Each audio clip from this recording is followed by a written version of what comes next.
Hello student, welcome to our topic. Our topic is occupational illness. ठीक, आज हम लोग पढ़ेंगे डिप्लोमा फर्स्ट ईयर के सोशल फार्मेसी का यूनिट है। कौन सा यूनिट हम लोग पढ़ रहे थे? प्रिवेंटिव हेल्थ केयर का ये टॉपिक रह गया था हमारा। कौन सा? Occupational illness. इससे पहले हम लोग ने सीवेज एंड सॉलिड वेस्ट पढ़ा हुआ था। ठीक, अब हम पढ़ेंगे ऑक्यूपेशनल इलनेस कि हमारा ऑक्यूपेशनल इलनेस क्या होता है। कोई भी वर्क या कोई भी जॉब करने के टाइम, ठीक है, it's related to the job और प्रोफेशनल में हम लोग अगर किसी भी जॉब या प्रोफेशनल में काम करते हैं तो हमें क्या क्या डिसीज़ हो जाती हैं। ठीक, आज हम लोग इसमें ये पढ़ेंगे। अब हम इसमें देखेंगे इसकी डिफिनेशन क्या होती है। ऑक्यूपेशनल डिसीज, ऑक्यूपेशनल इलनेस या ऑक्यूपेशनल डिसीज को हम क्या बोले? Are disease caused by work और वर्क इन्वायरमेंट, की हमारे कोई भी काम करने या रिलेटेड टू द जॉब्स या हमारे इन्वायरमेंट में वो डिसीज़ हमें हो सकती हैं। किसी भी जॉब या प्रोफेशन में हम लोग एक साथ काम करते हैं, किसी फैक्ट्रीज़ में काम करते हैं, किसी भी डिफरेंट डिफरेंट सोर्स में अगर हम काम करते हैं उसमें, या हम केमिकल इंडस्ट्रीज़ में काम करते हैं या पेंट इंडस्ट्री में काम करते हैं, रेडियोलॉजिकल इंडस्ट्री में काम करते हैं या फार्मास्यूटिकल इंडस्ट्रीज़ में काम करते हैं, तो उसमें तरह तरह के मैन्युफैक्चरिंग या केमिकल यूजेस या हज़ार्ड्स होते हैं। तो उसमें डस्ट और केमिकल्स इन्वॉल्व रहते हैं, तो हमें किसी भी डिसीज़, कोई भी डिसीज़ हमें हो सकती है। ठीक, वही होती है हमारा ऑक्यूपेशनल डिसीज़। ऑक्यूपेशनल डिसीज अगर among worker expose to specific hazard. Occupational disease में क्या होता है, हमारे जो वर्कर्स होते हैं वो हमारे हजार्ड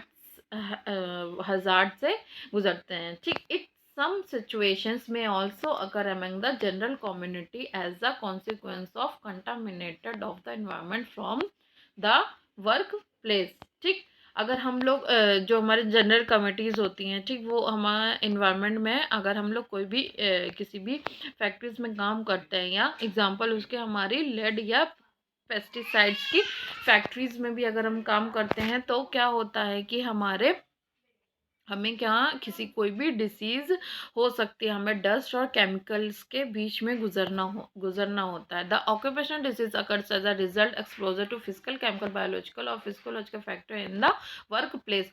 ऑक्यूपेशनल डिसीज में क्या हो सकता है कि वो किस किस से एक्सपोज हो सकती है? फिजिकल भी हो सकती है, केमिकल और बायोलॉजिकल और physiological factors in the work place. किसी भी जगह पे अगर फिजिकल या केमिकल या बायोलॉजिकल या फिजिकोलॉजिकल सब्सटेंस यूज हो रहे हैं, तो these factors in the work environment are predominant and essential in the causation of occupational disease। ठीक, क्या होता है? Lead in the work place, अगर हम किसी भी प्लेस पे काम कर रहे हैं तो क्या होता है? Essential for lead poisoning.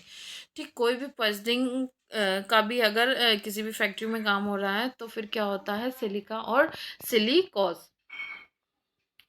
ये सारे केमिकल्स यूज होते हैं। ठीक, ऑक्यूपेशनल डिजीज फैक्टर्स क्या होता है? Occupational disease are adverse health condition in the human being, the occurrence और severity of which is related to expose of factor on the job in the work environment. Occupational disease क्या होती है कि अगर हमें कोई भी ह्यूमन बीइंग है वो किसी भी एडवर्स हेल्थ से गुजर सकता है किसी भी वर्क इन्वायरमेंट में जॉब करने से। ठीक, major categories of occupational illness by organ system क्या होता है कि कौन कौन से हमारे ऑक्यूपेशनल इलनेस हो सकती है हमारी ऑर्गन सिस्टम पे। ठीक, जैसे फर्स्ट आता है हमारा म्यूकुलो स्केल्टल डिसऑर्डर। म्यूकुलो स्केल्टल डिसऑर्डर्स हो सकते हैं हमें। रिस्पिरेटरी डिसऑर्डर्स हो सकते हैं, सांस लेने में दिक्कत हो सकती है क्योंकि ऐसे ऐसे डस्ट केमिकल्स यूज़ होते हैं। ऐसे ऐसे केमिकल्स यूज़ होते हैं जिससे कि डस्ट वगैरह होती है, हजार्ड्स होते हैं, तो उससे हमें रेस्पिरेटरी डिसऑर्डर हो सकता है। न्यूरोलॉजिकल एंड फिजिसैटिक डिसऑर्डर हो सकता है। ठीक, न्यूरोलॉजिकल भी हो सकता है, स्किन डिसऑर्डर हो सकता है, या हमारी स्किन में रैशेस हो सकते हैं, रेडनेस हो सकती है। ठीक, ये सारे हमारे आते हैं स्किन डिसऑर्डर में। अब आता है हमारा reproductive and development disorder. Reproductive हमें जो भी डिसऑर्डर्स हो सकता है, और डेवलपमेंट डिसऑर्डर, कार्डियोवास्कुलर डिसऑर्डर हो सकता है हमें कार्डियोवास्कुलर डिसऑर्डर हो सकता है कि हमें हार्ट का भी प्रॉब्लम हो सकता है, क्योंकि इतने केमिकल्स यूज़ होते हैं तो हमें सांस लेने में, या डस्ट हमारे लंग्स तक पहुंचती है, उससे हमें कार्डियोवास्कुलर डिसऑर्डर हो सकता है। हेमाटोलॉजिकल डिसऑर्डर हो सकता है, ठीक, हमारे ब्लड में कोई भी डस्ट या केमिकल्स की वजह से हमें हेमाटोलॉजिकल डिसऑर्डर हो सकता है। हेपेटिक डिसऑर्डर्स हो सकता है, रीनल एंड यूरिनरी डिसऑर्डर्स भी हो सकते हैं। नेक्स्ट आता है हमारा ऑक्यूपेशनल डिसीज फैक्टर, कि हमारे ऑक्यूपेशनल डिसीज के क्या क्या फैक्टर हैं। फर्स्ट आता है हमारा फिजिकल, जैसे अभी हम लोग फिजिकल में हमारा क्या होगा, हीट, नॉइज, रेडिएशन, ठीक। केमिकल में क्या आएगा, सॉल्वेंट्स, पेस्टिसाइड्स, हैवी मेटल या डस्ट। जो जो केमिकल्स में हमारे अगर सॉल्वेंट्स यूज हो रहे हैं, पेस्टिसाइड्स यूज हो रहे हैं, या हैवी मेटल्स यूज हो रहे हैं, या डस्ट यूज हो रही है, ठीक है, वो हमारे केमिकल्स में आएंगे। बायोलॉजिकल में क्या होगा कि हमारे ट्यूबरकुलोसिस हो सकती, ट्यूबरकुलोसिस हमें हो सकती है, और HIV हो सकती है, या हेपेटाइटिस बी, ठीक। इर्गो इर्गोनॉमिक में क्या होगा, रिपीटेटिव मोशन हो सकता है, इम्प्रॉपर डिजाइन टूल्स और वर्क एरियाज। फिजिकोलॉजिकल स्टेटस में lack of control over work, inadequate personal support. Mechanical में mainly causes accident and in mechanical में क्या होता है, मेनली एक्सीडेंट्स कॉज हो सकते हैं, और इंजरीज हो सकती है वर्कर्स को किसी भी इन्वायरमेंट या किसी भी जॉब प्रोफाइल में वर्क करने से। वर्क रिलेटेड डिसीज में क्या होगा, WHO categories work related disease as multi factorial in origin. These are the disease in which workplace factor may be associated in their occurrence but need not be a risk factor in each case। किसी भी कोई भी एक भी rich factor किसी भी एक case में हो सकता है, किसी भी वर्क प्लेस में काम करने से। Work related disease occur much more frequently than occupational disease. Work related disease क्या है, मच मोर फ्रिक्वेंटली है किससे, ऑक्यूपेशनल डिसीज से। They are caused by interaction of several existing risk factor, ठीक। इसमें क्या है, ये बहुत सारे फैक्टर्स इंक्लूडेड हैं, किसमें, interaction of several external risk, कोई बहुत ज़्यादा ही रिस्क रहता है किसी भी इंडस्ट्रीज़, केमिकल इंडस्ट्रीज़ या पेंट इंडस्ट्री, फार्मास्यूटिकल इंडस्ट्री या रेडियोलॉजिकल इंडस्ट्री में वर्क करने से। Work condition can aggregative pre existing disease, ठीक। क्या क्या डिसीज होती हैं, हेपेटिक हो सकती है, ब्रोंकियल अस्थमा हो सकता है, डस्ट से रिनल डिसीज हो सकती है हमें, ठीक। मरकरी या कैडमिनियम या सर्टेन सॉल्वेंट्स यूज होने से क्या हो सकती है, हमें रीनल डिसीज हो सकती है।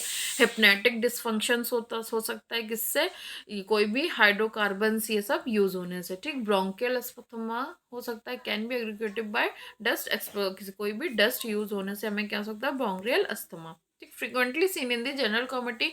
जनरल कम्युनिटी में क्या क्या सबसे ज़्यादा देखा जाता है कि कुछ व्यक्ति को, कुछ ह्यूमंस को क्या हो जाता है, हाइपरटेंशन हो जाता है, इस्केमिक हार्ट डिसीज हो जाती है, फाइजोओस्मैटिक इलनेस हो सकती है, मस्कुलोस्केलेटल डिसीज हो सकती है, ठीक। और हमारी chronic non specific respiratory disease या क्रोनिक ब्रोंकोइटिस हो सकती है, ठीक। किससे, हमें डस्ट या केमिकल से। अब हमें difference between occupational disease and work related disease, हमने डिस्टिंग्विश बिटवीन किया है कि हमारा ऑक्यूपेशनल डिसीज में और वर्क रिलेटेड डिसीज में क्या क्या हो सकता है। वर्क रिलेटेड डिसीज में क्या होता है, occurs largely in the committee, ठीक। कमेटी में बहुत सारे लोग एक साथ जब काम करते हैं, occurs mainly among working pollution. अगर इसमें हम लोग क्या होता है कि हाँ, किसी भी वर्क में बहुत ज़्यादा पॉल्यूशन है, वहाँ पे जो व्यक्ति काम करता है। मल्टी फैक्टर इन ओरिजिन और cause specified. Exposure at work place में भी फैक्टर, और exposure at the work place is essential, may be notifiable and compensable. इसमें क्या होता है, notifiable and कॉम्पेंसेबल।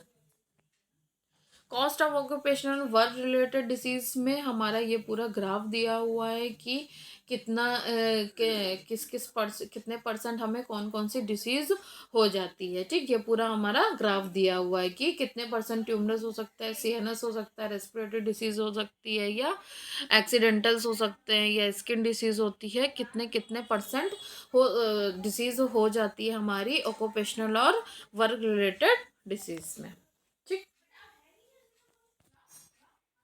Recognising occupational disease में क्या होता है, identify of work related medicinal problem depend mostly important on the occupational history. ठीक, और ऑक्यूपेशनल हिस्ट्री में क्या होता है कि हमारी मेडिसिनल प्रॉब्लम्स डिपेंड होती हैं हमारे किस में काम करने, अगर हम किसी भी जगह काम कर रहे हैं तो हमारी मेडिसिनल प्रॉब्लम्स हो सकती हैं। ठीक, ये ओवरऑल आपका क्या था, ऑक्यूपेशनल इलनेस।